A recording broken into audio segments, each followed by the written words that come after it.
What up, fight fans? So April 11th sees the return to boxing on NBC as the PBC rolls back again, network television, and another doubleheader which looks as if might be better than the first time around. The first PBC showing we had, obviously the doubleheader with Adrian Broner and John Molina, and then followed by the main event with Keith Thurman and Robert Guerrero. Now, while the undercard wasn't as appealing, the main event between Thurman and Guerrero really, I guess you could say stole the show, but it was the main event.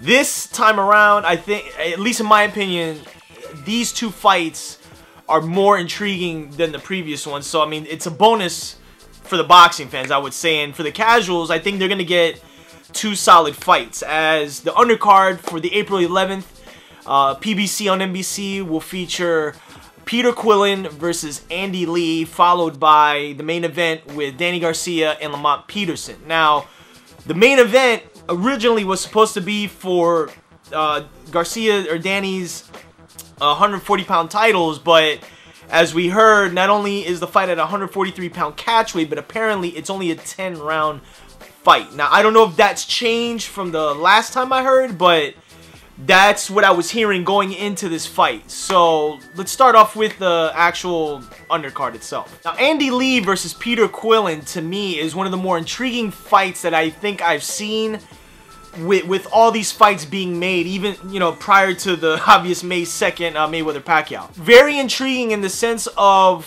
what Andy Lee presents, and I guess with Peter Quillin, where some people are still kind of on the fence about him, being that he hasn't fought the super elite guys, or really the upper echelon of the guys that are currently at 160 pounds. Mainly guys like Gennady Golovkin and even just #1 and #2 ranked guys. But with Andy Lee, he presents an intriguing fight again, because in the last 2-3 fights, man, well, really 2, we've seen him be down in the fight, and it looks like it's gonna go to, you know, a long 12-round decision, and then out of nowhere he just lands these hooks and the fight's over. You know what I mean? So it really paints the picture of, you know, is Peter Quillin gonna run into a problem now, as we've seen him in some trouble with the likes of, you know, Gabe Rosado, who for the most part isn't the biggest middleweight, you know, as far as size and really competition-wise. So now you got a guy like Andy Lee, who was, you know, trained by the late Emmanuel Stewart. He is a member of the Kronk, the legendary Kronk gym, and he comes from that that pedigree. But I think honestly with this fight, you know, I think a lot of people are kind of stuck on, or, you know, not, or kind of like having Peter Quillin, or not having, you know, the jury not being out on him yet, and being that you've seen inaccuracies, I guess you would say, with Peter Quillin, the quick answer, or I would say that the decision I've been seeing a lot of people, or prediction, a lot of people have been making, is that Andy Lee's gonna knock him out. But I have a feeling that the luck is gonna stop here. While Peter Quillin, to me, I don't think he's even like top 2 middleweight in the division. I think he has enough to beat Andy Lee, and I think with Andy Lee, man, I don't call it like luck, or, you know, just, you know, him taking advantage of his puncher's chance, but it's kind, you know, you would think like 3 times a charm. But I think in this scenario, I think Peter Quillin is skilled enough, and I think he has enough to ward off Andy Lee and win I won't say a comfortable decision, but 115, 113, 116, 112. I just go back to Andy, you know, some of Andy Lee's fights, and I look at like the Chavez Jr. fight, though Chavez Jr. was just so much of a bigger guy. But I just look at some of the fights that he's been in, and while he does have that puncher's chance, I mean, I think that's what he relies on mostly, even though he's a very experienced guy. But I think in this fight, like I said, I think the luck's going to run out here, and I see Peter Quillin winning a 116-112 decision, just boxing, giving him some distance, and not letting Andy Lee get that power shot off. So we'll have to see what happens with that. But I got Peter Quillin winning a unanimous decision in a moderately decent close fight per se. Now to the main event, Danny Garcia, Lamont Peterson. Now this is the fight I think that should have been made instead of the Rod Salka and Danny Garcia fight that was made, where, you know, a lot of people were like, why are you fighting this guy? And with Danny Garcia, I don't think it's so much that the jury is out on him, because I think we forget, man. I mean, he has wins over Amir Khan. He did beat an old Eric Morales. He beat an older Zab Judah that gave him trouble in the end. And I think for the most part, the big, I don't want to call it an asterisk, but I think where people's eyebrows got raised, it came from the Mauricio Herrera fight. You know, a fight that, you know, he was supposed to win, look good in. It was in Puerto Rico. You know, they're trying to get the fan base, you know, being that, you know, Danny's, you know, he's from Philly, he's Puerto Rican, but he's not from the island, you know, and some of the Islanders, they look at the American Puerto Ricans a little different than they do with, like, you know, Tito Trinidad and Wilfredo Benitez, and even with Cotto, even though some of the Puerto Ricans on the island don't like Cotto. But I think with Danny Garcia, he's in a position right now where he needs a very solid win. Though I think everybody can agree that he's very skilled and he's a really good boxer, he had somewhat of a setback in 2014, particularly with the Herrera fight. He goes and fights Rod Salka, you know, after that, and just demolishes him.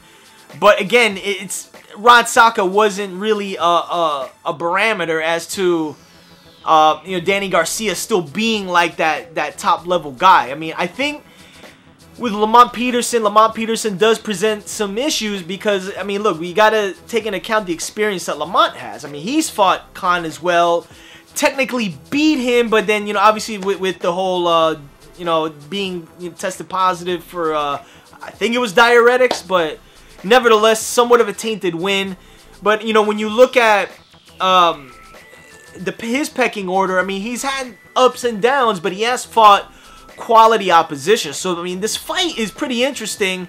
I think really it comes down to who has more left in the tank. And then, you know, when I look at both guys and I look at who has more of an X factor, I'm leaning towards Danny Garcia. I think, for one, the fight being at 143 is showing that not only can, you know, well, really, Danny can't make 140 anymore. And I read an interview where he was saying, if I have to, I will. But I think the longer he goes to try to make 140 and so forth, I think it's going to hurt him more than help him. As we've seen guys in the past when they were killing themselves to make weight, when they went up just that one extra weight class, there was a dramatic difference. So with Danny, you know, fights at 143, I think at welterweight he's going to be a stronger guy. I really don't know what the weight is per se. You know, when you look at the guys that are at 147 that he can make money with, and I don't think it's a deal that Danny's like scared to, you know, fight these guys.